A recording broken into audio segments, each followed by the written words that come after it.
Another episode of the HUSLA Podcast. Guys, thank you for listening, watching, and supporting. We appreciate you very much. Today, me and the boys are sitting across from a very special guest, Arthur Kallos. He's actually my uncle and been a pivotal role model for me through the journey of business, I guess. When there are questions, tough questions I need answered, he's my first phone call. What are you laughing for? Is it always at midnight? What are you laughing for? I love the conversations. I love I can't speak right now, but I'll leave this message as a note to call you back. He's got like, you know how it's like, I can't talk right now? He's got like a full custom one. Yeah. Is it you or it's like an automated one? No, it's me. That's cool. Yeah, no, he's a personal touch all the time. Yeah. And it doesn't miss either. He does call back. Yeah, no, I always call back. Do you make it like unread? Like, how do you like remember to call back? I use the text response as my prompt to call you back. So then you scroll through your text messages? No, I never let my text messages get beyond one screen focus. Oh, that's impossible for me. No, well, it's all about discipline, bro. Like, even with emails, like if I can't see all my emails on the one screen, drag them out, into new folders. I follow delete. them or action them. I'm just on top of them all the time, and you just got to stay on top of it. Otherwise, you just get lost in the mess. Yeah, I got to clear emails twice a day, but even then, like some tasks you got to complete over like weeks. Yeah, well, that's right. You got tools for that stuff, but action your emails and put them into a queue for follow up later. But don't let that email get out of control. I just can't stand, like, I've got bad OCD, right? Like, I look at people's mailboxes and they get over that certain number, and I look at the mailbox for 2,000 emails. I'm just scratching my head going, oh. There's something wrong here. Like, what's going on? I didn't clear it for 4 or 5 weeks when I was away, not last year, the year before. And now there's 1,100. Have a look at this. How many you got? 6,000? I've got 18,103. My blood pressure just rose. I'm not surprised. 18,103. No, but look, there's all of these probably AI tools now that you can probably get to kind of manage your mail. But I know, I install one, but I don't know if I want to read in everything. Sometimes I think we just overindulge in tech and we just forget that it's probably just easier just to kind of spend a bit of time and do it yourself, right? And that's the trap, I think. You kind of overindulge and you think it's going to be the magic wand, but it's really just funding someone else's experiment. So you just got to maybe just do it yourself. Anyway, good to be here. Introduce yourself. Well, before I do, I just want to say well done to you, Jason, the team. It's I remember we had a workshop in a little room with a butcher's paper around about COVID time, and we kind of mapped out the journey that was ahead. There was no gym on that journey. There was no gym. There was concepts. The online stuff was a concept. There was a channel that you're looking to develop. I understand that's now resourced and flourishing. Seeing the gym come together, full credit to you for having the courage and the belief and the vision, but also bringing people on the journey. Cam was there as well, so good to see he's with you, and side by side. I'm very proud of you. That's fantastic. And then bringing the gym together, and I would have liked to have helped physically a little bit more. I think I came downstairs and did a few things. I'm not really that way inclined. But I just wanted to be part of it. So I did what I could. I was probably more of a nuisance than added any value, but just want to be part of it. And yes, you are my nephew. Your mother is my first cousin. But just seeing family do well, anyone do well really, but it's always a bit more special when you see your family doing well. So well done. I appreciate Congratulations. That. The team, every single person on this team has been pivotal in the growth of that. So appreciate. But it's a leadership, and it's bringing people on the journey. That's the hardest bit. People, right? Like understanding people, motivations, incentive. Everyone wants what they want, but at the end of the day, people also want to be part of something bigger, and people are happy to be led if the leader looks after them. Not everyone wants to be the leader, so to speak, but everyone needs to have leadership. And so it's really important that you cultivate that culture, and understand which battles need to be won, but as long as you're all working together on the war, which is to present as a united front, have a point of difference in the marketplace and a brand that you're all proud to be part of and contribute to in your own individual ways in a collaborative manner. At the end of the day, the business is winning, everyone's winning in the business, right? So it's all good. Yep. 100%. Well done. Thank you. Back to me now. Well, I mean, like obviously the viewers are probably getting a bit of an idea already, but introduce yourself. Yeah, okay. Yes, look, Arthur Kallos is my name. I've been in the financial services industry since the age of 18 and 19. Really started my career as a bank teller. Like, I just thought it'd be a good thing to get a job in a bank, it's a bit of prestige, bit of status. I did what's called a Myers-Briggs test back in the day. I was working in Kmart at the time and studying, and didn't really know which way to go with my career.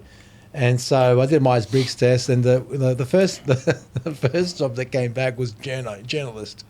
I was like, oh yeah, but the second one was bus driver, so that wasn't really an option. So, could you imagine?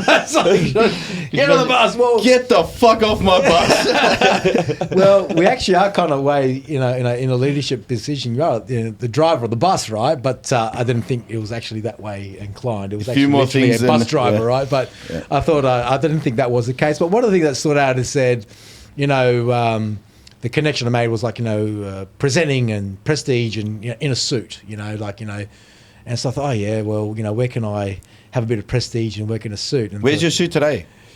Well, I was told it was a really hot day today, but no, I normally suit up. I've actually, I said he's going to be overdressed. Yeah, I do suit up. I've put the ties back on actually recently, and it's kind of like with the evolution and change of my businesses, it's kind of the tires kind of morphed in and out. We've just picked up some nice polos for the business and the branding, and so we're using those for like development days and training days. And but going back to the Myers-Briggs test, so that kind of highlighted for me the type of look I wanted to have, and that kind of made that connection. So I got the job at the bank, and then from there I was sponsored, so to speak, and developed, and I was fast-tracked in the bank. And by the end of my tenure in the bank in 2012, I worked out the further you go up, the more your moral compass and your value system is tested.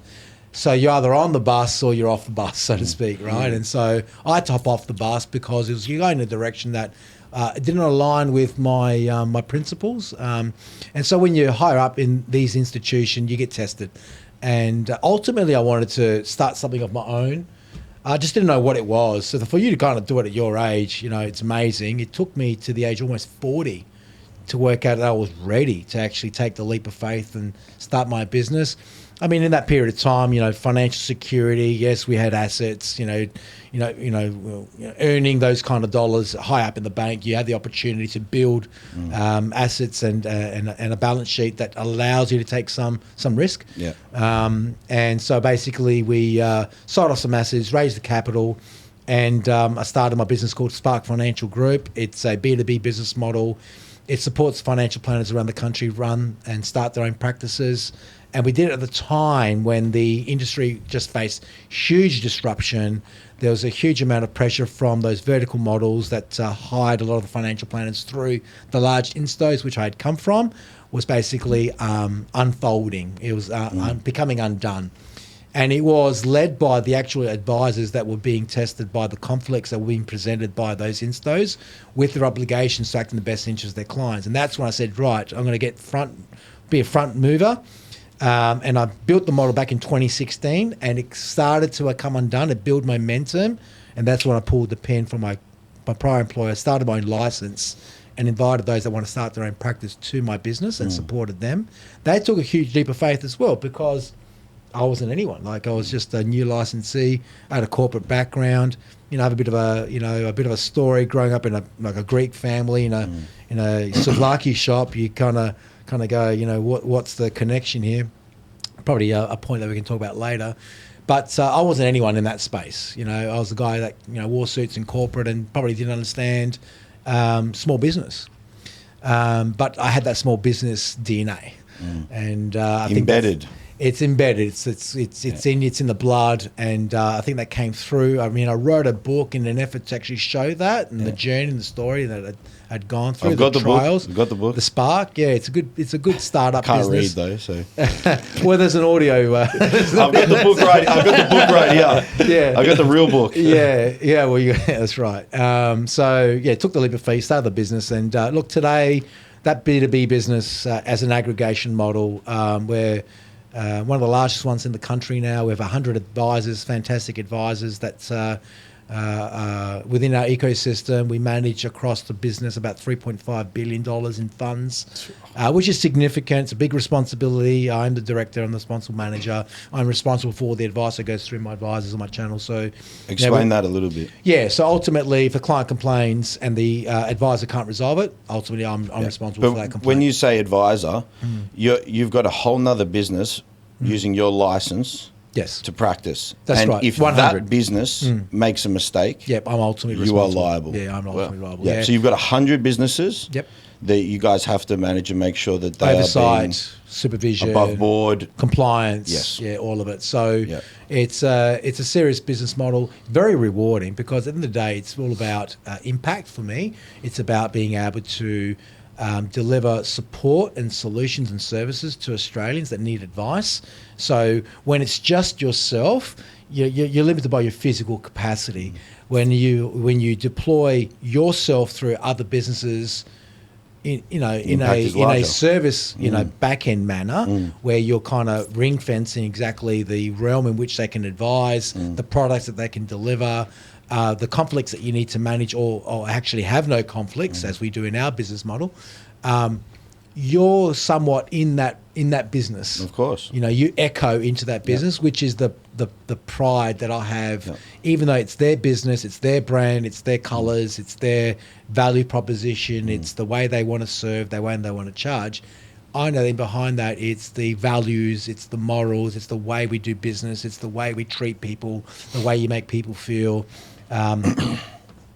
My DNA is in that business as well. Maybe very limited, but it's still in there. Yeah. And so that's the impact that we have across. It's about 30,000 customers that we have through those channels, and that's been a 7-8 year journey now to get to this point. We've got to plateau out now. There's a certain size that you want to kind of get to where the step up costs to kind of grow again and to have that same risk profile or manage that risk profile and that same supervision effort.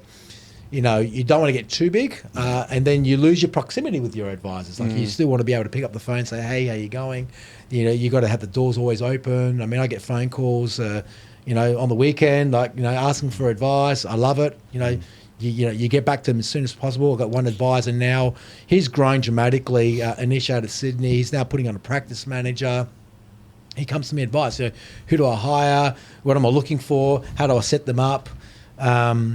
My job is to help them fast track to get to their goals and their ambitions sooner. And if that's the kind of legacy that I can leave in my industry, in my profession, for those 100 advisors where they can say, look, we joined Arthur's business as a startup. He looked after us for, the 7, 10, 8 years, whatever it may be, and helped us on our journey. And he treated us well. He looked after us. He always did the right thing by us. What more can you really ask for as an industry participant and a leader in the industry? So that's the B2B model, but I'm also one of the 100. So I'm an advisor, I'm active, I have my own financial planning practice. I look after around about 150, 160 client groups. And so that's kind of been growing. So I've been the poor cousin along the way. The focus has been the flagship business, but over the last year or two, I've been really focusing on my financial planning business, and now we're the ecosystem. Yeah, that's right. Well, there's benefits of scale. Having built what I've built with the 100 advisors, I can now tap into that. I get lower cost of delivery of services because I've got scale, which makes my financial planning practice even more profitable because I can deliver the same services faster, better, stronger than the average advice practice out there because I've got the dealer group, which gives What's me more. The dealer group? That's the dealer group. That's the license you've been talking about? Yeah, that's the dealer group, yeah. Yep, and then you've got your financial planning. Yep, financial planning. And so now we're branching out into... So this was the challenge that I had. It's like, you know, in your mind, you think you can do everything. The reality is, you know, to grow, you know, I've done everything on my own to this point, and I was like in a standstill for such a long time because you kind of think you can do everything on yourself, and you've done it your way for this long. And then if that's the way you're always going to be, depending on what industry you're in, depending on the model, you're going to be limited to how much further you can go. And I was tussling with this, you know, this internal battle for such a long time is, do I actually partner with anyone? Who do I trust? Can I trust? And along your journey in business, you get shafted, you get screwed, you know, you get disappointed. Like it's, you know, it's not all roses. Like, you know, to get that 100, I went through probably 200 advisors. You know, you roll with the punches. Yeah, you got to roll with the punches. You know, you get kicked in the balls. You know, you get, you know, people surprise you, but both ways. People also surprise you in a good way too, right? So that's the rewarding part of it. But you got to realize that you can't go in alone forever if you are striving for something bigger. Yeah. And so the internal battle I had was, do I partner? That was the battle. And I went away in July in 2025. I was in the States with my son, and I had some time off to just decompress and kind of go, right, where am I taking this? Like, is this it? And am I going to just cruise for the next 7 years? But man, I'm just a competitive beast, right? Like I just can't settle. And I just realized, I was like, well, what else are you going to do? So, you know, I went and did a coaching course, and I was like, well, do I become a business guy? And I was like, no, I don't know, man, that's just not for me. Like, you know, no disrespect to business coaches. It's just not me, right? I said, well, I've got this ecosystem, I've got all the infrastructure, just amplify it, man. Just go in there and just crank it, right? You've already got it. Like you've got, it's so interesting kind of go, when you're so close to the right decision, it's just like, it's like the final step is always like the hardest one. It's in your face. And you speak to anyone else, they say, well, hang on, why are you deviating? It's like, you know that image where you got that miner that's digging in that tunnel? Yeah, and you got it's literally that image. You're literally there. It's right there for you. So maybe it's like this sabotage thing. Maybe it's this self-worth thing. It's all mental, right? And it's like, do I deserve it? Like, you know, and I think it's like, people say, well, how can you think like that? You know, you do deserve it. But the fact when you feel that you're not worthy through the whole journey is also the drive. Like without that, in a way, lack of self-worth, it can equate to the drive if managed correctly. But it also can be the step, that last step is also the hardest because internally you feel that you're maybe not worthy or you don't deserve it. Is there such thing as a last step? Well, the steps for the next journey.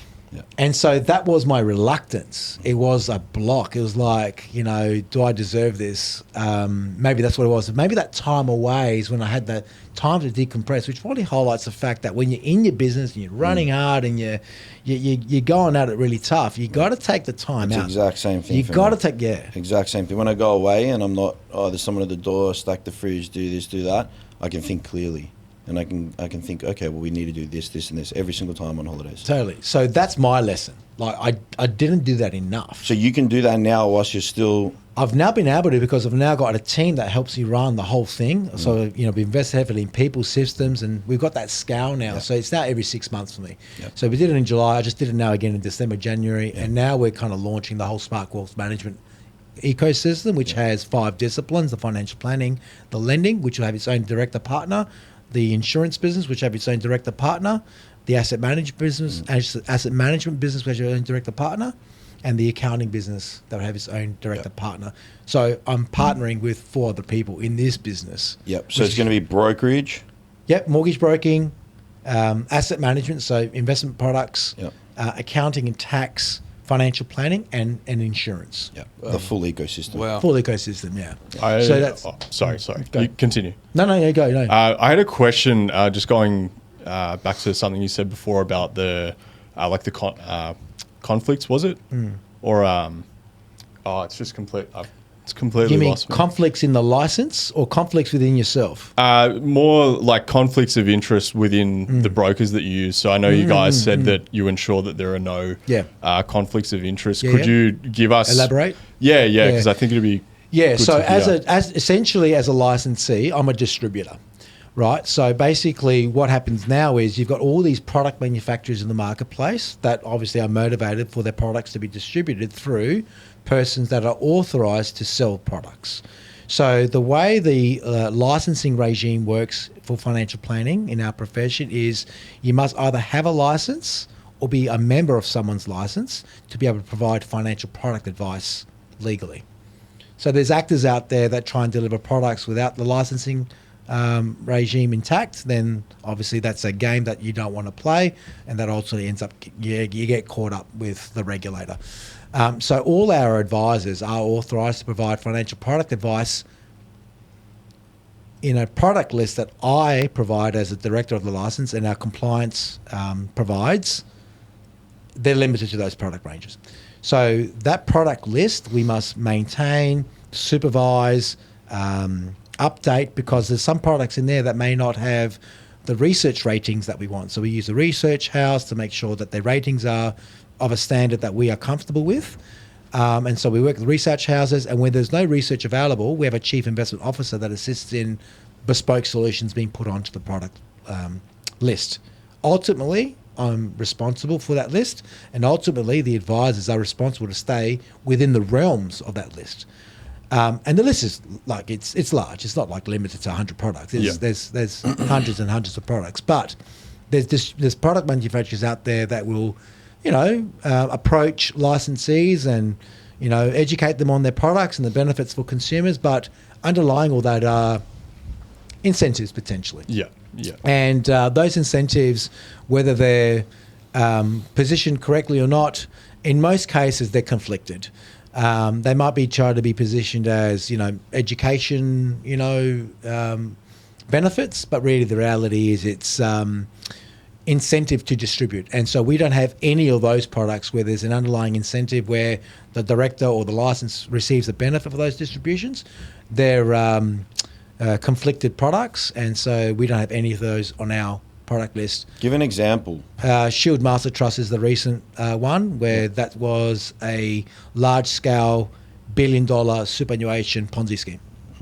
And that's been on the news lately. And there was, and look, I mean, I don't want to speak poorly of it, but the reality is there were peers at my business model that had authorised those products to be on those lists, their lists, and their advisors had been selling them. So there's been a number of bannings of advisors knowingly promoting the product, passing those products on to consumers who have now lost their life savings. But they were being incentivised, and the license potentially, we don't know yet because that's all being unravelled now with the investigation to the regulator and the Australian Financial Complaints Authority, that they may have been motivated to distribute. Platforms, so basically what that is if you can think about a platform provider as a technology company that allows you to house all these various investments. So to buy and sell investments, you need like a platform to exchange on the open market. So these platform providers, just a name, let's say there's NetWealth and Hub24, a number of them had also allowed that particular product to be on the menu.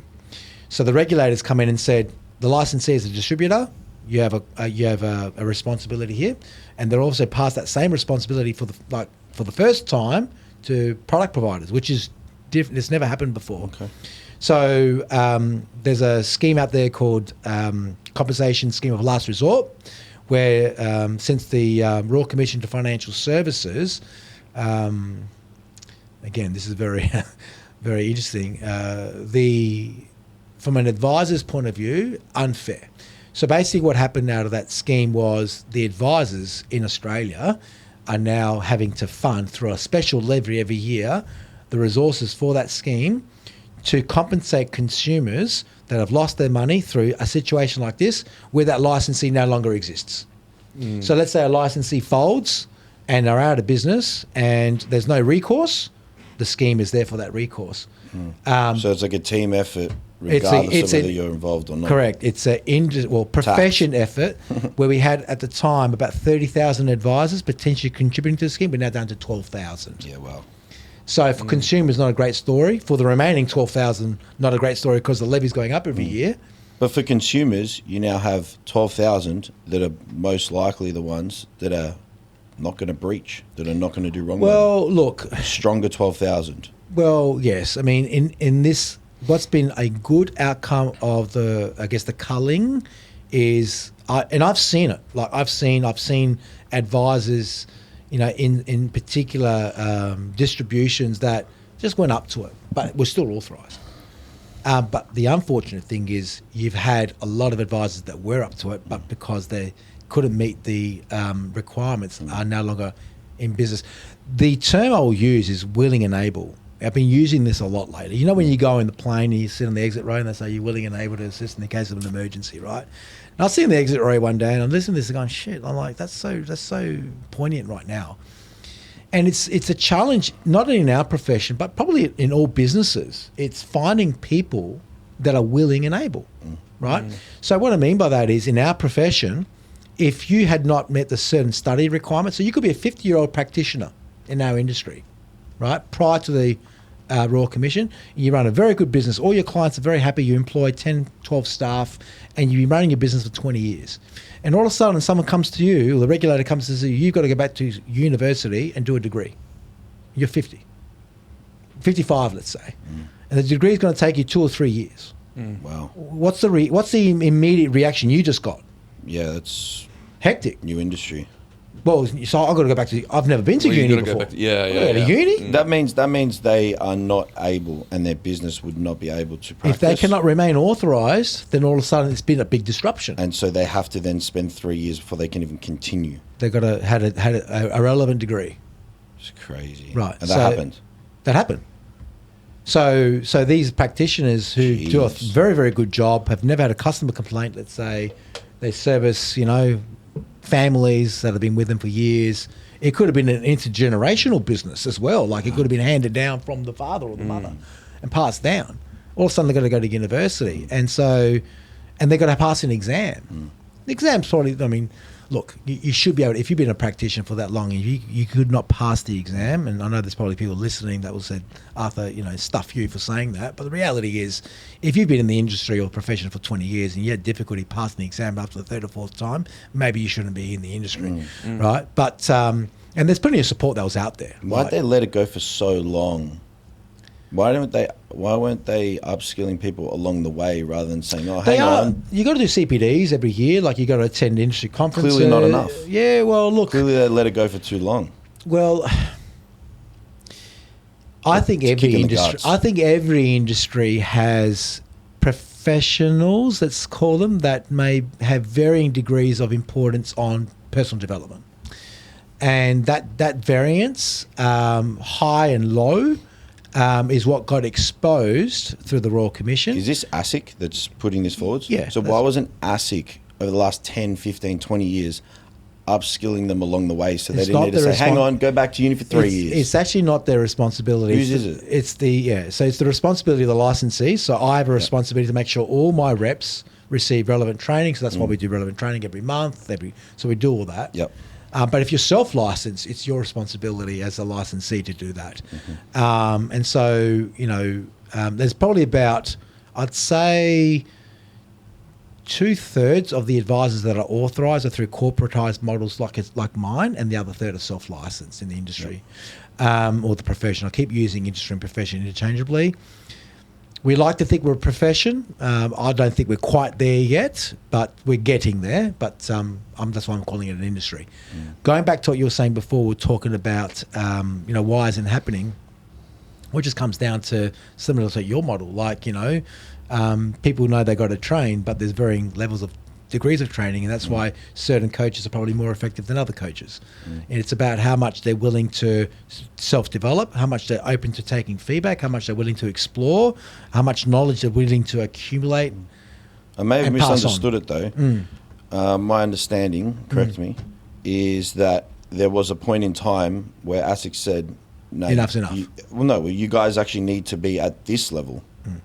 And there was one point in time that happened. Yeah, that's the outcome of the Royal Commission. And so what had happened up to that point? Shit hit the fan. Shit hit the fan because you had these major banks that employed the financial planning models and were doing it in a conflicted manner, which was creating poor outcomes for consumers, which is why I left him back in 2012. Yep.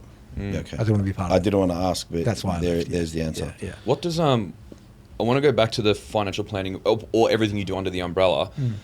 I want to ask what I call it, like customer X. What does your ideal customer look like, and how do they find you, or how do you find them? And then when that happens, what services are they generally coming to you for, and what does that look like for them? So with the partnerships that we now have, we have each other's customers. Okay. So it's educating our existing clients that there's more services available to them within the same business, and then seamlessly holding their hand, so to speak, through the internal business to receive and offer those added services to them in a seamless, effective and professional manner. Yep. So we have each other's customers. So the partners that are brought in, they've got established businesses. They're not startups. And that was a big thing for me, is that I want to bring equal players to the table, so to speak, where we can look after each other with each other's clients. So I've got the 160 client or family groups that a majority will still have a mortgage. Many of them want to grow and develop wealth through property investing. They need finance. You know?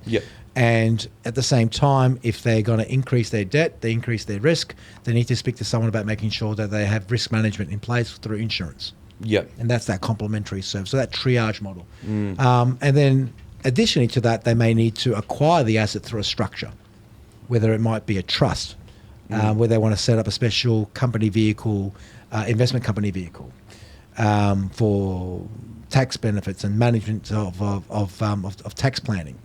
So they need to speak to an accountant. So and then underneath all that, they need investment products. So can you just give us a couple of examples of like common investment products? So look, you've got so what we've developed is what's called a separately managed account.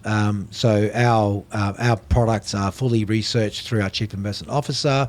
It's basically like a combination of ETFs and shares that we oversee and manage on a monthly basis to make sure the balance is right, making sure that we're taking into macroeconomic factors, making sure that we work to a specific philosophy and we're true to label.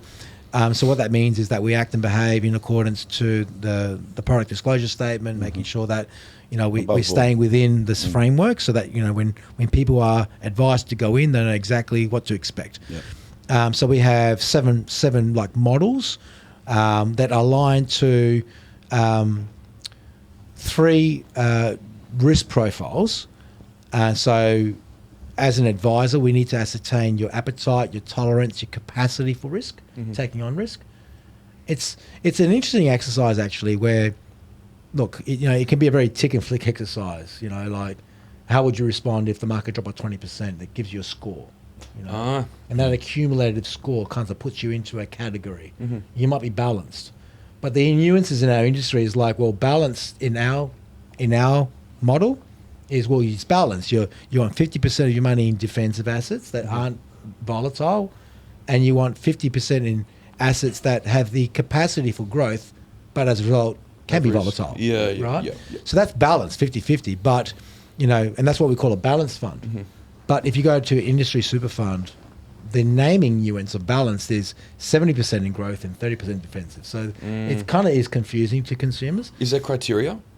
For customers? Yeah, it is. It's basically the criteria is you either can self-determine by reading and placing yourself into a risk category, or speaking to a financial planning professional that can help you understand why you are in that category by going through a question set. But it's the extra questions that I always look for when talking to a consumer. So it's the necessity for risk and the capacity for risk. So what I mean by that is, even though you scored as a balanced investor, it may not be the right profile for you, because even though you answered it this way and you scored this score, and that score is in the range of a balanced investor, you just don't stop there, because you then need to double back and validate that the way they answer the questions may not actually be where they end up. Mm-hmm. So if someone came back through those question set and ended up as a, let's say, a defensive or a conservative, and they're 35 years of age, earning good income, and they've got aspirations to grow their wealth to a certain level, well, you've limited the advisor's ability to help you get levels of return that over time and compounding are going to get you there faster if you're only conservative, because you're limiting the way I can invest your money. And so what But they're already earning well. You're they've saying got capacity. they should have a higher risk profile. So okay, but does that mean that there's also then criteria for people need to have a certain amount of income or anything in order for them to work with you guys, or can they just come to you for a very simple service, like just simply advice? Can I answer that question in a moment once we finish? Yep. Yeah, because that's a good question. Yeah. So what you then need to do with that client is educate them and say, well, look, we can help you start the journey with this investment approach, this range, but I can only put about 30 or 40% of your funds in super and any other investments in growth assets, which means, over the long term, the probably the best that we can help you achieve is like 6% return. And you kind of go, well, that's not very sexy, because you can go to the bank and get 4 or 5%, right? So Some of them. Some of them. So then you compound that, extrapolate that over the remaining period of time they want to work, because they probably have an idea of when they want to retire or when they want to have choices. I don't like the word they use, retire. You want to have choices. You want to say, I'll work if I have to or if I want to. I remember going through this process. Yeah, so then you go, well, if we extrapolate that based on what you can contribute to your savings over time, your mandatory super guarantee contributions from your employer, you're going to end up here. And then you say, well, if you earned 8%, you ended up here, like way above. And they'll go, oh, I'll have more choices then. Okay, so let's go back to the questions and let's dig a little bit deeper as to why you answered that. So then so it's not good enough for any advisor to just go, answer the questions and end up at the score. You got to double back and then look at the capacity. So take on risk. You're young. You got time. Markets are volatile, sure. But if you look at this trend line of the last 30 years, what's the market done? So if you look at a typical Vanguard chart and you look at what markets have done over a period of time, they're volatile. So, but it's pointing upwards. So it's educating them that they have greater capacity to take on risk, but it might be just starting off a little bit gently. It's like dipping the toe in the bath, and then as they grow confidence, as they see the benefits of the advice that you provided, they pick up more learning through working with their advisor. Maybe then they start to broaden. But it's a capacity for risk. The hard one is the necessity to take on risk. You cannot afford to not take on greater risk because you're not going to achieve your goals, and it's a trade-off. So that's what financial planning is. It's really helping untangle what the client's goal is long-term, and then working it back and saying, well, this is how you see things, and we need to elevate their minds into understanding there's so much more able to achieve more, but it's those hurdles that they put in and there's the hurdles they put in front of themselves that you kind of have to help remove or help them understand that they can jump over. It's just like training in around the gym. I can't lift that much. Why not? You got to put the building blocks in place. It's a journey, right? So then 8 months later, they're deadlifting something they never thought they could ever deadlift, right? It's the same thing as any kind of journey with growth. And so our role as an advisor is to financial literacy or financial education. It's making the complex sound easier to understand, and then building the plan to help them achieve that long-term goal. And honestly, this is what I absolutely loved when I came to Spark. I think I've been working under you guys for 6, 7, I don't know how many years, but I loved, and it changed my perspective completely on what probably most people want. They just want to be a millionaire or a billionaire. I just want to be rich or this or that. But hang on a second, what is rich to you? What does that mean to you? Okay, yeah. Oh, well, I want to have X amount of kids. I want to have a holiday house. I want to have this. I want to have a boat. I want to have a couple of cars. And I want to enjoy my life. Okay, well, you don't actually need to earn $400,000-$500,000 or $1 million a year to do that. You only need to earn this, and you can do this, this, and this to get there. All right, cool. That's right. All right. So we can show you the pathway to achieve that same goal. So there's more in pathway. It's data driven. It's based on their goals. Correct. It's data driven, and then it's all about the steps. You know, there's obviously, you know, increasing your surplus through increasing your income, growing professionally, having a successful business, and then understanding how to take that surplus and that benefit and investing it accordingly. Tax is also another factor. So moving money always involves tax considerations. The less you pay, the more you keep. But it's really, you can get to that same point through many strategies. Our goal is to get you to that point on the least risk path possible. But also it takes into account life changes. You're going to get potentially, you might have a partner, you might have children, you might have ambitions for the children to attend a private school. Like all these things, it's not linear. It's never just straight line. There's going to be shit happens, man. Like that's why happens. it's important to have an advisor to touch base every 6 months to say what's changed. Correct. I've got a partner now. Oh, we had another kid or whatever the hell, and then adjusting as you go. Yeah, but not you need shooting a blueprint. But you need a blueprint. Yeah. I think shooting for the stars from a financial standpoint, I think is like very difficult or maybe the wrong goal.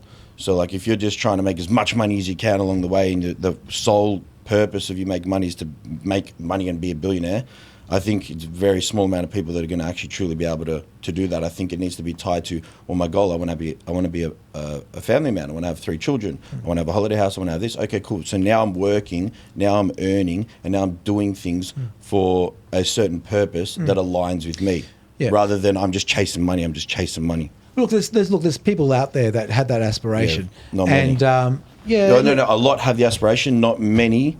I don't believe many can pull that shit off. Well, no, you're right, because then everyone would be a billionaire, right?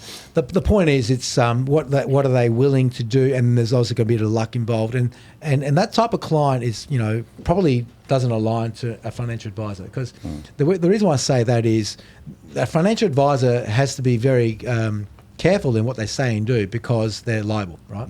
And so that type of client, to get to that level has to take on greater risk.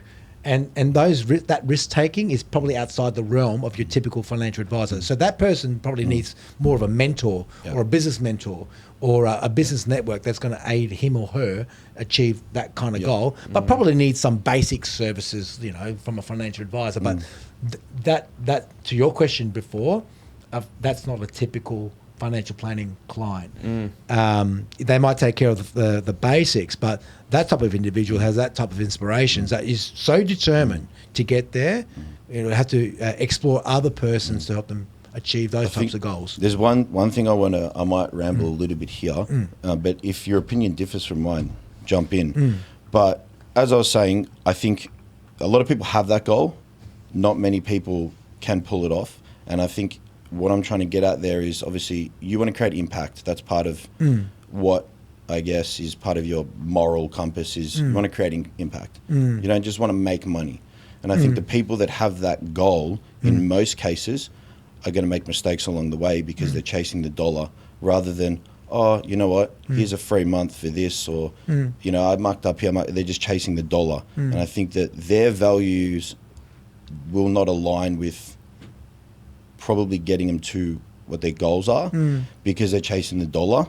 So for here, it's we want high quality service, we want $1,000 a week back in upgrades, we want cap membership for a quiet gym, we want the community to be supportive of each other.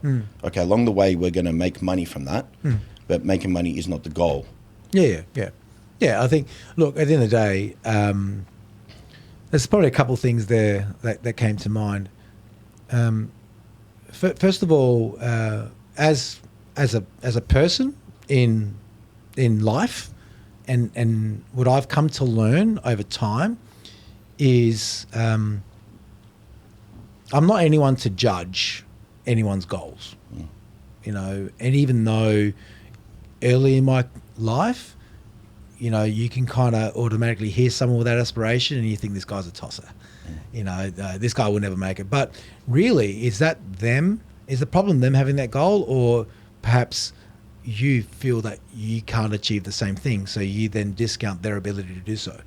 So my perspective on life is to allow human endeavor to flourish, and if someone has the courage, as long as they do it, As long as they have the courage, though. yeah, and they do it legally, Yeah. anyone can make a lot of money doing the wrong thing, right?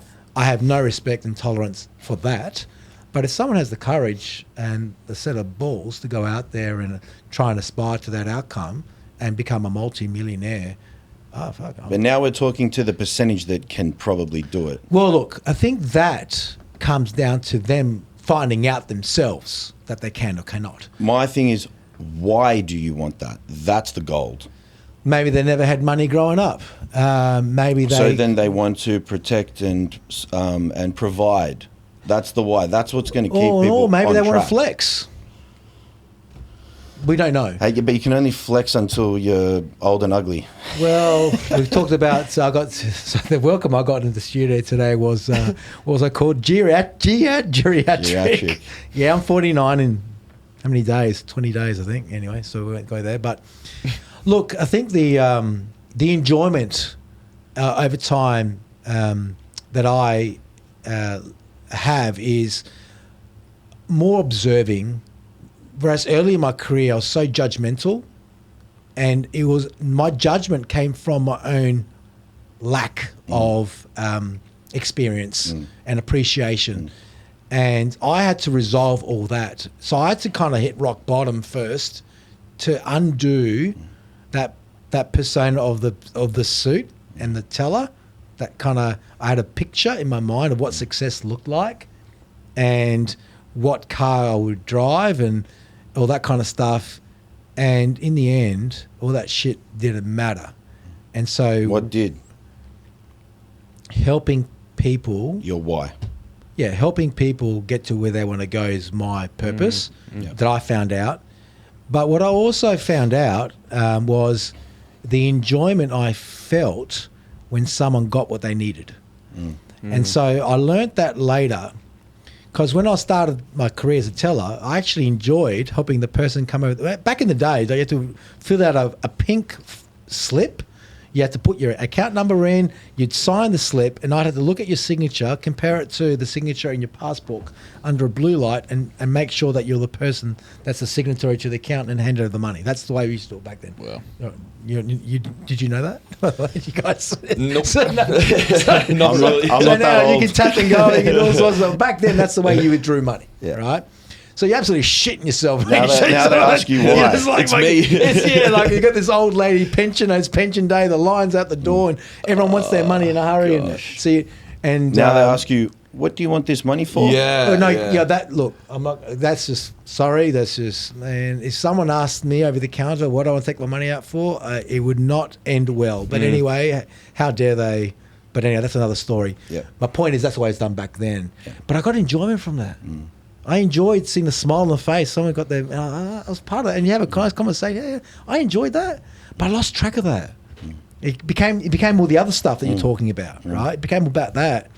And so when I left the bank in 2012, I went back to my dad's shop, which is like a Savaki shop in Jetty Road in Glenelg. And I grew up in the shop. Marquis Giros, yeah. Adelaide. Yeah. Used to come here too when I was like 9. just to eat as much as my older cousins. It was pure ego. Can we finish 2? Can we finish 2? I was younger. Yeah. Jeez. Yeah. So two Savlak, 2 Suvs, Euroses or Suvs. That business Kebabs is sold now, yeah? Dad got out in 2018. I paved his way to exit. He couldn't get out. He was trapped in his own business, sole proprietor. I had no job. I was in Adelaide. I went and visited him. And he's down. He's drinking. Not in a good spot. And the business is struggling. And I had no job. And so I said to him, what's going on? He goes, your uncle's not well. He's dying. I was like, well, what are you going to do? You got to go see him, right? It's like, well, he just looked at me with this blank face. I was like, what the fuck can I do? I'm stuck. I can't get out. Like, it's just him. You put the apron on? I knew that. I just realized at that moment in time, I said, holy shit. I said, I'm actually meant to be here right now. The universe has put me here because I need to go help my dad. He needs me right now. And the shop, I grew up in the shop. I got kicked out of the shop, and that's how I got my job at Kmart because Dad got angry at me, embarrassed me. I'm scared to ask why. Oh man, I was stuck in the fridge, and I put the Cokes where the water goes, and put the water, and he cracked those shits. Right, he's like, "You're bloody useless. You're fucking like." The guy's so intense, right? Like it's just pressure. And That's where you man, get I it from. hated my dad growing up. Like I just loathed him, but. We never had a good relationship. We've obviously come together since, and that was the beauty of going back because. At the end of the day, I was brought up in a family of honor, where if you're needed, you got to put aside your personal issues and you got to step up, and that's the way. Whether it was intrinsically drilled into me from a young age, or that's how I had developed from a young age, I knew that I had to be there for him, and the right thing to do was to put on my own ambitions aside. And I didn't realize at the time, but I think what I know now is. Sometimes you get bumped in certain directions, and rather than resist that bumping, maybe it's the universe steering you in the right direction. So just roll with it versus resist it or fight it. And then that's how you maybe can repivot and or realign. But that was happening at that time. I was in my early 30s. Still at the bank? Just finished the bank? No, I left the bank. Pre-book? Pre-book, yeah. I know it's pre-book. Yeah, I wrote the books about it.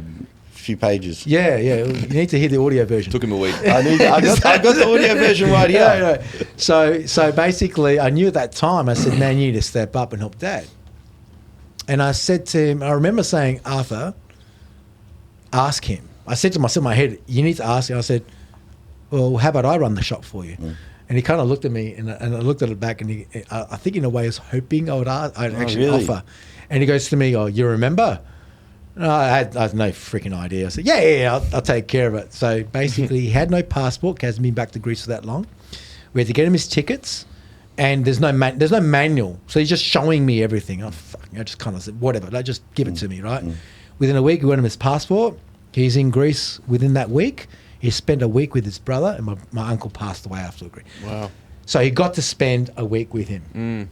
Had great. he not done that, I reckon that would have been the end of him. Yeah. The guilt of not being there would have finished him in the shop. Finished the business. So if I had not left, if I had not been there, though he was already spiraling down, the shop wasn't doing well, and in the loss of his brother and knowing that it wasn't there, I reckon would have finished him. So in a way, looking back, I probably saved him. How long was he there for? He stayed for 3 months because he was there so for you ran more. it for the whole 3 months? Fuck it, that's what I did. I rang up Mum when I was over there. I said, Mum, I said, listen, I had this epiphany. I was staring out into the jetty road after 3 days. I remember the moment. I'm leaning against the counter like this. I'm staring out, and I'm just like going, holy shit. And I go, this guy's got everything, but he just doesn't know how to put it all together. So all the corporate experience, all my studies that the shop funded, like he put me through uni, he paid for my uni This education. was a week in, did you say? This is within 3 days. Yeah. I got people coming into the shop going, hey, where's Muckies? I'm like, oh, he's away at the moment. And he's like, oh, who are you? I'm like, oh, I'm his son. Oh, you taking over the shop? I'm like, no, I'm just helping out for a little while. Oh, we love your dad. We're from Brisbane, and every time we come down to see family in Adelaide, we come and see your dad. He looks after us. Oh, yeah. Then there's people from New Zealand coming in. This guy's got freaking clients. He's got people from all over the world. Like, it's Jetty Road. Backpackers are behind the shop. You got the pubs.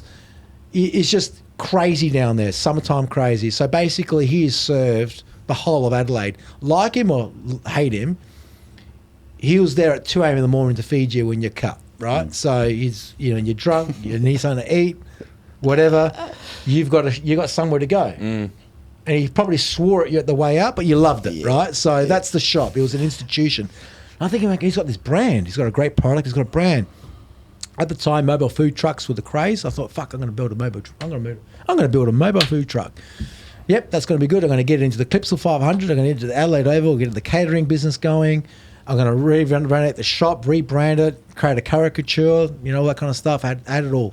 Rang up Mum, I said, Mum, I'm going to make some changes. Do it quick before your dad gets back. I said, fuck, I had 3 month project managed. So all the skills that I acquired through those years, I was able to pour into this little business, but create instant impact. What happened? I tripled revenue within 3 months. Crazy. Right? So basically, it went from where it was to annualized, tripled revenue. My dad said to me a couple things when he got back, when he went away. He says, "Do not sell drugs, and do not step outside." I never realized what he meant by stepping outside. What he meant was, when it's pumping, do not go outside. There's a barrier because it's wild out there. There's Jetty Road in the peak of summer.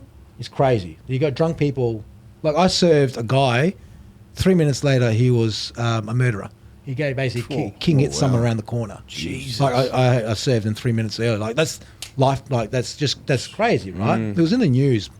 You know, it was a Victorian kid that got killed. It was a footy trip, right? Really sad. Oh yeah, right? Got king hit, right? I was just walking away, and the guy. Anyway, so very sad. But to the point of it, it's manic.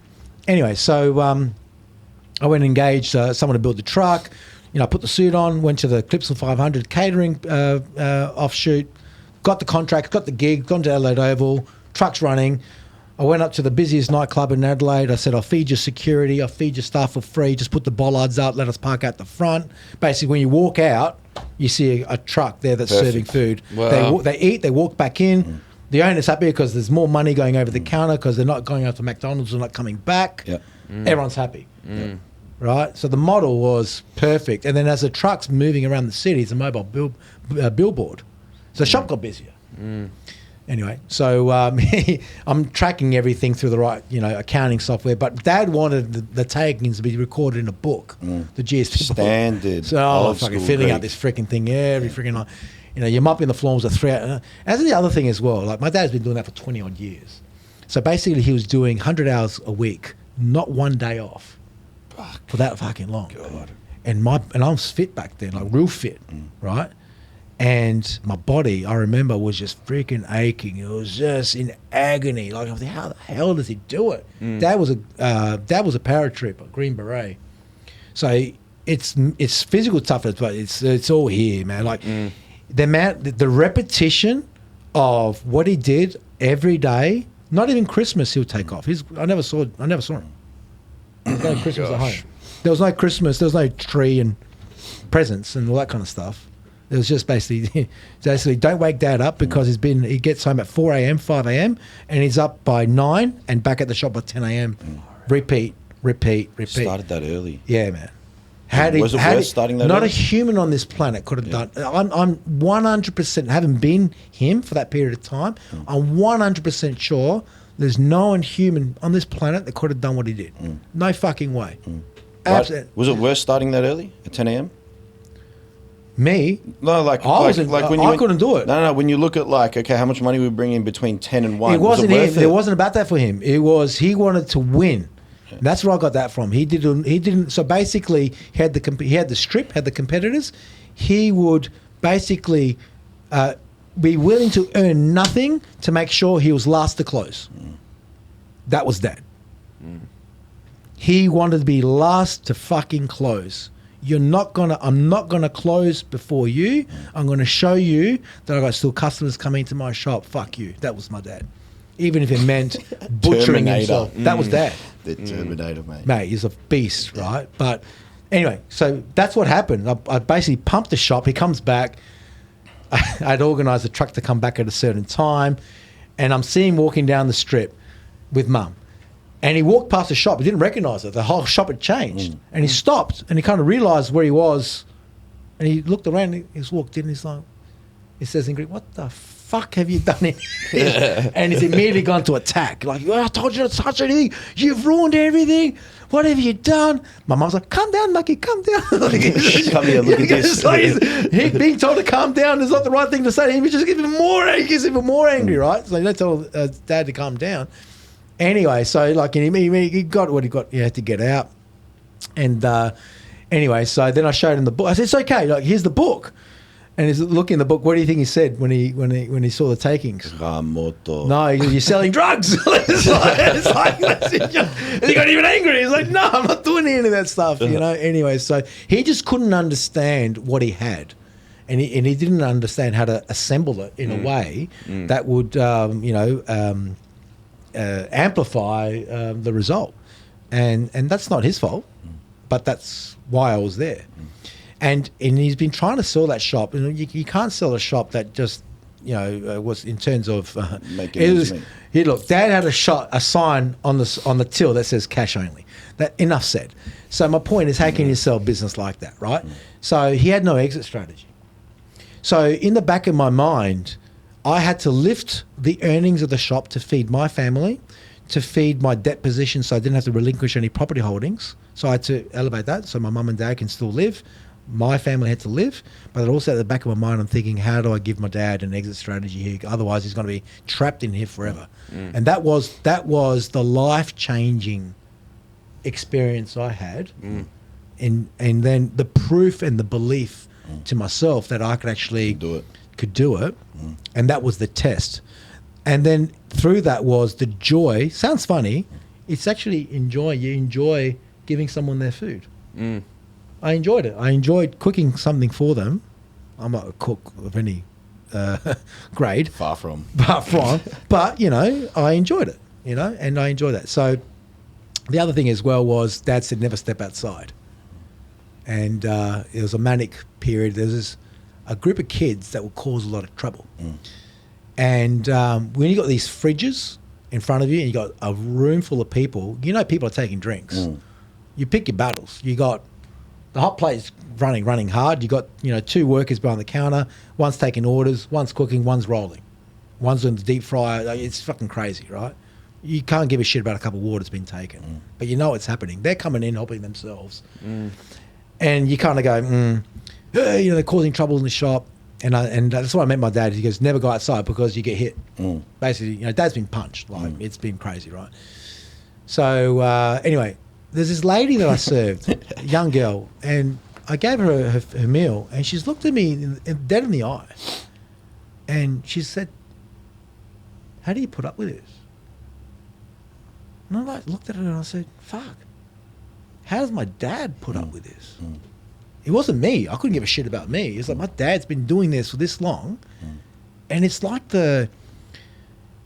offensive when someone comes into your space and disrespects your hard work. It's like someone who's in the gym and disrespecting the gym. That's how you saw it? That's how I saw it.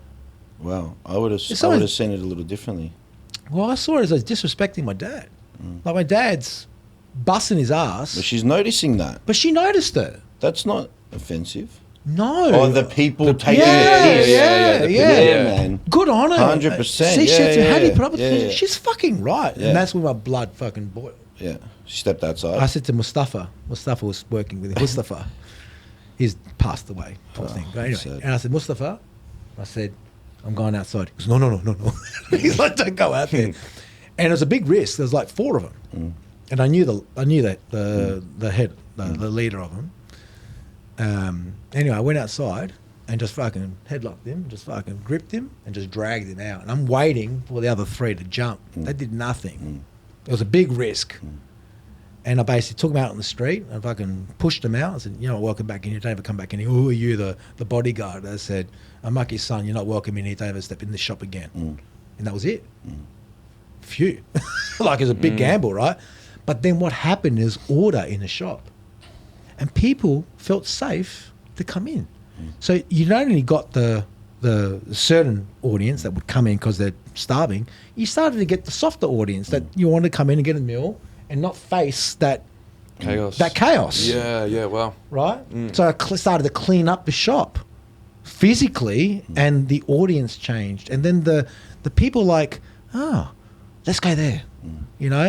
The smiling person behind the counter versus the swearing person behind the counter. But that, look, we all get fatigued. We all, it's the duress, the pressure. We're all vulnerable, right? And that was Dad after 20 years. But that was my opportunity, and that's the book. That's the book in a nutshell. And humility is the other one. I used to work with people in the bank that always thought I was better than, arrogantly at the time. But then I was serving them the food at 2 a.m. And one of them kind of looked down at me one day. He goes, what are you doing here? Weren't you meant to be this? And man, It was like, fine, I just wanted a hole just to appear on the floor, and I wanted to just freaking fall there. And I said to myself, Arthur, this is a test right now. You can tell him to fuck off, but it's not your shop. It's not your place. Take it on the chin. And I just said, I'm just helping out Dad for a little while. Have a great day. Let's clip that part for a reel. Let's get it out there. Let's get him to see it. Oh man, I want to punch his lights out. It's like, but yeah, look, that's the journey. And so, you know, I think that kind of centered me because I needed that centering because I was that type of, the way I used to think was the person that the person you described before. But then life happens, you know, you have kids, you have other responsibilities, and you kind of work out what's important. And I think what happened in the end, I just really started to understand the connection between who I was as a child and who I was back then, and then without the distractions, what I became, which then had to be undone, broken down, rock bottom, and then start again. But that's what I needed. But part of that is becoming aware of... You're becoming aware and having the humility that you can't fight it anymore because you've made a choice and now you've got to roll with it. So first was standing up for certain morals and principles which disrupted me from that path, and then stepping up when I had to step up, when I didn't have to, but I did, knowing that I didn't know what I was doing, but you just did it. You had to do it. You had to. You had to do it. That's how you were brought up. That's how you brought up. You just had to do it. There's no choice here. It's not an even decision. Your dad needs you. Step up, right? And then that was the startup journey, and then that kind of just carried me forwards. And I look to, you know, how we've become so successful today. Knock on wood, is that connection to those values and principles that we had back then. That's allowed me to navigate through the perils of business. You know, it's not all straight line. It's not smooth sailing. But it's those values and principles that have held true that's helped me get to today.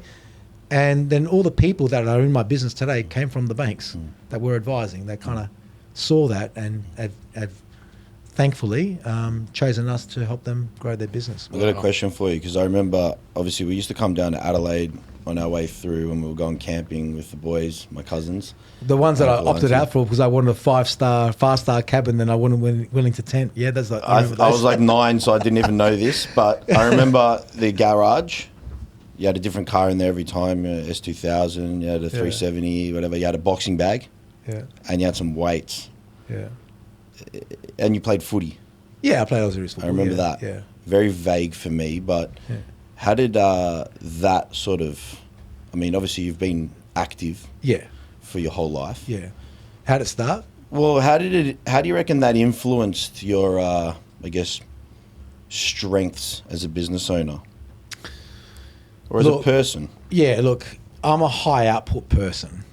Probably got some kind of OCD kind of thing going on, and that's all cool. I use it as a superpower. That needs to be fed, and I have been able to feed it through. Initially, I'll be honest, it's just vanity. Like I remember joining a YMCA gym and lifting weights from 19. I mean. I was a talented athlete, but had no guidance because Dad was, working all the time. Yeah. I'm now fixing that with my kids, particularly my eldest son. I'm giving him the guidance that he needs to become a professional resources and everything. He's got everything, but he's also got the desire as well. But that's another conversation another time. But I never had that, so a lot of my training was just ill-guided. I had the energy, I had the desire to train, I had the physical attributes to be probably a high-performance athlete, but I just kind of was all experimental. But what started was looking good, looking fit, which was that image thing, right? Like it was that, I wanted to look good in a suit, you wanted to have the wide shoulders. Almost everyone starts. Yeah, well, that's right. That's how you start out, right? So, and that's fine. But then is it functional or is it, image, whatever, right? So, I will say what I did always enjoy was movement and being up and about. I enjoyed my running. I enjoyed, my footy, and so really back then the work in the gym was just to supplement or complement my performance on the footy field versus being a primary driver. That's why I had the boxing bag. Yeah, the boxing bag. I always like boxing. Shout out. I'm going to shout out a few So you people can here. knock out the competitors. John Chainotis, if you watch this, I love you. My first boxing trainer. J&A Fitness Academy. Back in the day, an institution on Frome Street in Adelaide. I walked in there, man. He had the ring, he had the bags, he had the classes. It was like that scene from the Karate Kid with the Cobra Kai. He had that kind of thing going on. Man, I loved it. It was like awesome environment, and he was fighting at the time. And I still speak to John, and I love John very much. And now he's got the Adelaide Boxing Academy, and he's doing really well. So shout out to John as my first boxing trainer. He taught me how to punch, taught me how to the basics. Beat the crap out of me a couple of times. That's good. Humility is good, right? So, but I love boxing. I love boxing. You still do it? Yeah, I still do it. And I remember when I was 12, you'd watch Rocky IV, and all of a sudden you want to take on the world, right? Have you ever trained to the Rocky IV lifted weights of Rocky IV montage? The soundtrack, of course. That's for Russian in the Or this sort of Rocky Ultimate franchise. soundtracks. If you're going to train in the gym, if you have not trained with the Rocky IV montage in the background, you haven't trained. That's my.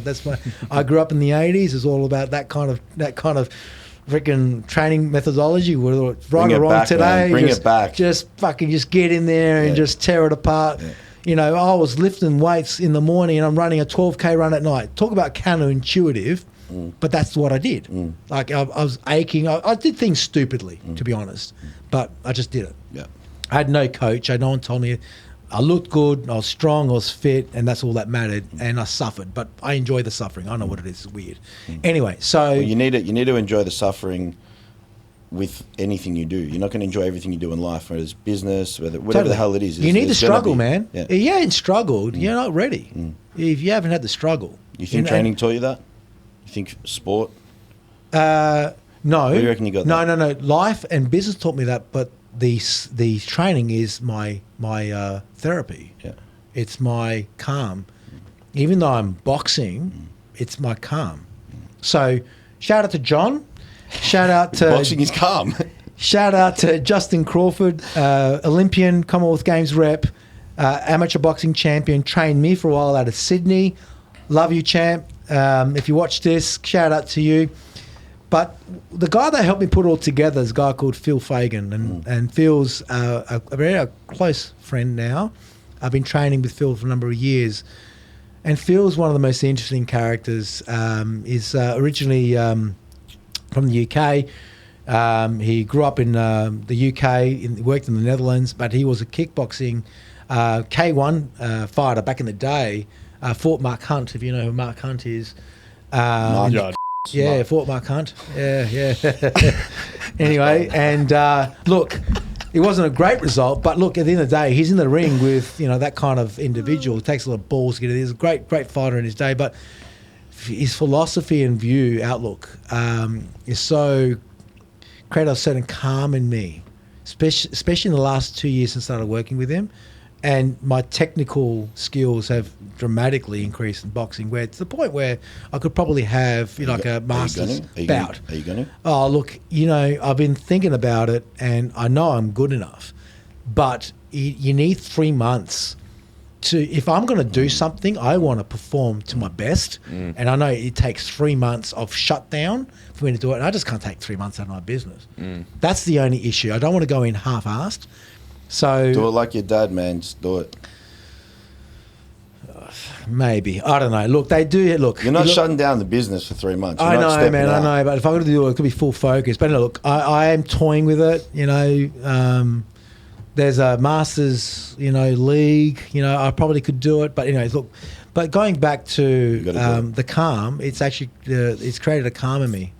It's the outlet that I need to balance out the challenges and the curveballs that you get in life and business. Yeah, it's awesome. Yeah, so I'm not sure what the question was, but what has fitness done for me? It's kind of helped me over time. Yeah. Like, if you're commuting a lot, you need to be fit. Like, if you're going to carry the weight of the business that you dream of, I can't see anyone not being healthy, at least healthy and fit. You don't have to look a certain way, like big, or have a certain level of muscle composition, but you need to be fit, you need to be healthy. Otherwise, you can't achieve all the other stuff. That's here as well. Or it's Mental's the other one. Mental, fit, and healthy. That's. Well, I see them differently. I think there's mental fitness and there's also physical fitness, right? So, and they both need to be trained. Well, isn't that your calm?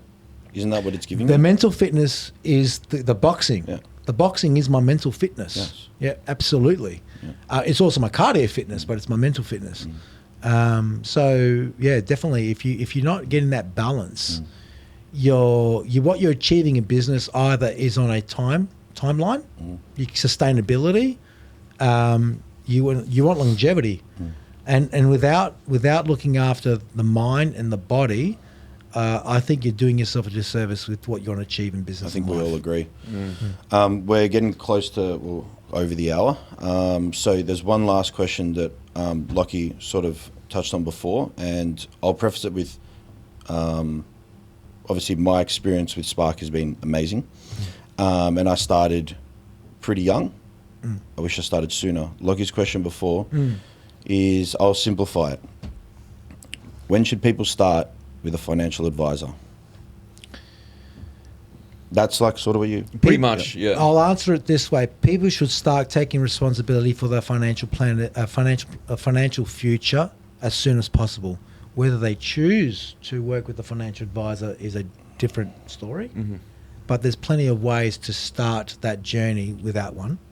And my message is to start as soon as possible. Be very mindful of what you hear. I think there's a lot more distractions out there in the marketplace today. There's more avenues into the minds of people through social media. That when I was growing up, the only way you got information is by attending a seminar, meeting people physically, reading a book. I think now there's so many angles in different ways and influencers AI out too there. AI, you don't even know what's real. And there's a lot of influencers out there that are biased, motivated, conflicted. You need to sort through what's real and what's best for you. It's a lot harder today. So that's hard. So finding an advisor is a way. But to answer your question before, is advisors come at a cost. Yep. And so it just depends on your capacity to meet that cost point. And that comes down to timing. Like if you've only got, so much to invest, you're not going to spend 20% of that to get advice. It's just not right. Yeah. Okay. So you got to start as soon as you can. There's different ways to start. I think as soon as you can. You got to start as soon as you can. Like What are the either way- signals though? What are the signals though? Like at what point does someone go? I'm going to see it differently time. to you than us. So you answer, and then I'll say what I Look, think. there's many ways that you can get support. So there's online resources through the Money Smart website. It's regulated.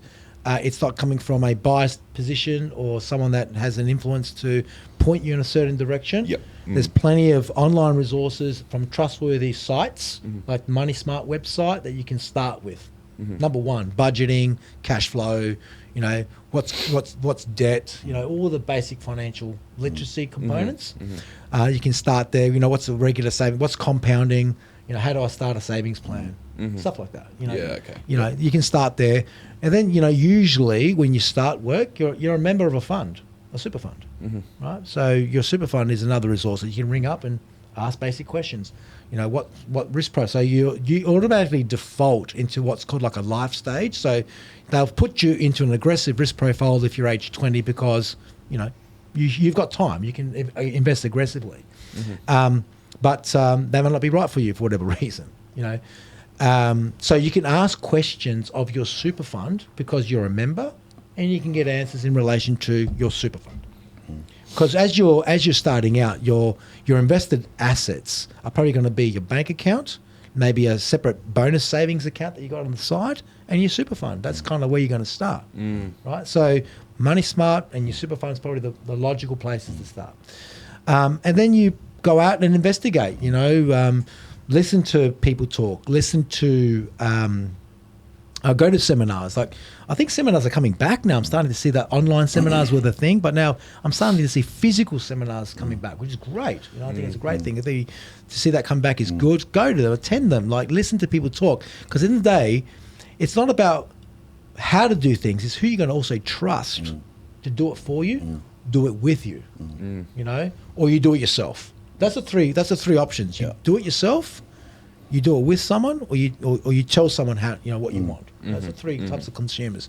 So getting out there and listening, and getting like introductions from people you trust, because usually people that you trust associate with people that can be trusted, if you know what I mean, right? So do your due diligence, do your homework.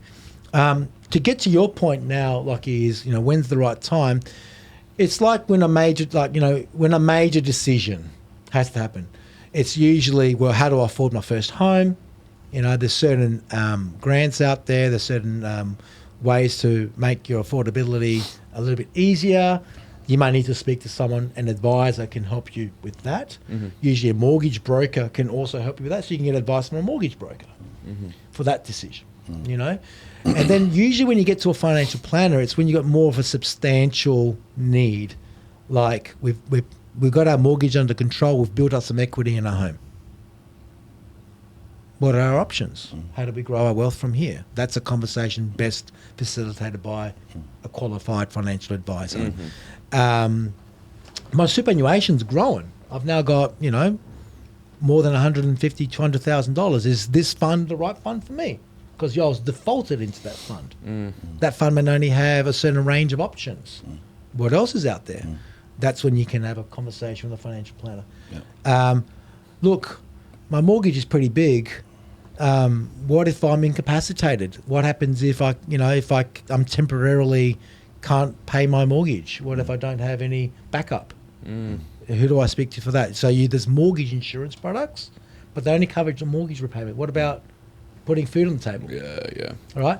So it's probably at those points where it makes more economic and situational sense to speak to a qualified advisor. And then beyond, obviously, I need to prepare for retirement, or I'm getting a windfall, or I want to start a business. Not every advisor can help with that kind of situation, but these are all conversations that you should speak to a qualified professional about. Nice. Yeah. Can I say my viewpoint on that? Yeah, of course. Because it's sort of differs from yours a little bit, and obviously you're in the business and you know what, I guess, how everything works and all that sort of stuff. But from my angle, I think there's value earlier than that, personally. I think the way that, so first thing you said, like, go out, listen to seminars, do this, do that. Okay, so the people that are going to do that, they're going to be all right. People that are actually going to go out and spend their time doing that, they're probably going to eventually just get an advisor or do the right things or learn themselves. It's the 95% that aren't going to fucking do that. Sure. It's the 95% that you say, go listen to seminars, do this, do that. Okay, where do I look? Oh, yeah, I decided to go out last night. I'm tired. I'm not going to go to that, blah, blah, blah, whatever. They're the people that need it the most, in my opinion. Totally. And I think they need it earlier. And I think the people that aren't going to do that need to start earlier. Why? Is because I think, you said the major life changes or new things coming in that you're going to do, blah, blah, blah, is when you should. Sure. I think that's shit. I reckon should be, fuck. I reckon people should be, I reckon people should be doing this sooner, because I think that there is advice well before that point, e.g., these are your goals, this is the earning capacity in your role, you need to go find a new job or go back to university. Sometimes it takes a professional to sit down and go, these are your goals, map out the goals, go through this, your risk profile, and say, you're never going to achieve these right now. So then if we wait until they get a mortgage 5, 6, 7, 8 years down the track, they've close to wasted half their time in a industry that might not be able to get, that's just one example, but get them to their goals. So I think personally that you've got, obviously, and I don't know what it is and you don't need to say it, but there's an upfront fee for speaking to a financial advisor. After that, you guys do things a little bit differently. You guys do a monthly subscription so that it's not... If they opt into it and if they need it. Yeah, but we're talking... Okay, so I know that the viewers here are going to be between 17 and 28, right? Yeah. So this is where most of these viewers are most likely going to be like, all right, yeah, I want to go for the monthly, because lump sum every 6 months for my advice is probably not going to be the right thing for me. I don't know how to budget. I don't know this. I don't know that. We're not taught this stuff in school. So it's an investment in yourself, as you said before. Mm-hmm.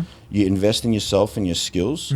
I think whether you need the advice or not, you should invest in yourself to get some advice, at least to begin with. And that might steer you in a direction that might get you to your goals sooner, or actually get you to your goals eventually. Yep. Look, I philosophically totally agree with you. The reality is it's a challenge, and the reason why is people's perception of what advice costs. This has been researched. Is $300. You're not going to get any advice. Well, you get $300 worth of advice. You get crap. Well, you're actually not getting anything. You get what you pay for in life. That's what I'm going to say. No advisor is going to get out of bed unless they're earning $3,000. And map out your whole bloody life and give you bloody advice and take. So there's a massive distortion between who needs it, and that's the frustrating thing about what's happened with the industry. And don't forget, there's only 12,000 advisors in the industry, and there's a shitload of people retiring right now that can afford that advisor. So the advisors, where are they focusing right now? They're not focusing on the 18, because it's counterintuitive to their goals, and that's the shame of what's happened. Well, that's what needs to change. Look, that's another podcast. It's right. I'm telling you, it's infuriating. But there's organisations out there that are trying to fill that gap. There's the industry funds. There's my good friend George Haramis you out guys there. Have a thing as well? George Haramis, his product, Money GPS, is probably something to look at. That will offer a specific, bit by bit advice at that price point. That's something that people can look into. So there's people filling that market. Also, AI is kicking in, and I reckon all those 18 to 28-year-olds are using AI as their advisor. That's the other thing as well. But look, you guys have something as well that helps the less fortunate? We trialed Money GPS through our business, and we just found out that our clients who are down the life stage just didn't need it. It doesn't mean that it's not a good solution, just that in my client base, it just wasn't required. What about So what about the you guys have like a fund that helps the less fortunate? Okay. So how does that work? My dealer group business, the profits from that are provisioned into a charity. You guys are profit for purpose? Yeah. So we provision our profits and make the balancing payment once we know what our profit is at the end of the year into our charity fund, Spark Hope. Yep. And Spark Hope partners with other charities that focus on financial literacy for underprivileged Australians and so forth. So this year we channeled our funds to Future 2, which have granted the money to Tiny Foxes, and Tiny Foxes are providing financial education and literacy to young Australians between the ages of 18 and 24 that are disadvantaged or vulnerable. And so that's what we've done with our proceeds this year. Awesome. Not all my businesses are profit for purpose. That particular one is. All my other ones are for profit. It's awesome. Yeah, looking at that problem that you're talking about, Jason, is I don't have the ability to solve it. And not anyone really does. It's just education. There's conversations like this. Yeah, there's people out there that devote, and their purpose is to 100% help solve that gap. Yep. And so rather than me trying to do it with my business model, there's people out there that actually do it. So I just flow power to them, and I help them fund them through the grants. Yeah. What I would advise to the viewers and listeners is that if you've got a full-time job, you should seek some advice. Sure. That's my that's pretty hard, stone cold from me. I reckon you should seek some advice. If people going out on the weekend spend $300 to $500 every weekend, you can put some money aside. Get some financial advice. Absolutely. If you've got a full-time job, whether it's a career or you're not sure that this is going to be your career, you need it even more regardless of the two. You need to make sure it aligns with your goals in life. And I don't want to cast, an image of advisors don't want to talk to people. There's plenty of advisors that are willing to talk to someone. You guys would have. It doesn't cost anything. You have 100 businesses with financial advisors. Exactly right. It wouldn't cost anything to have a half an hour conversation with an advisor just to kind of give you some guidance. Whether you want to deal with them or you're in a position to deal with, that's another point. But talking to a qualified expert is number one, versus someone that doesn't. anytime you speak to a financial advisor, the important point to make is they are liable for anything they say.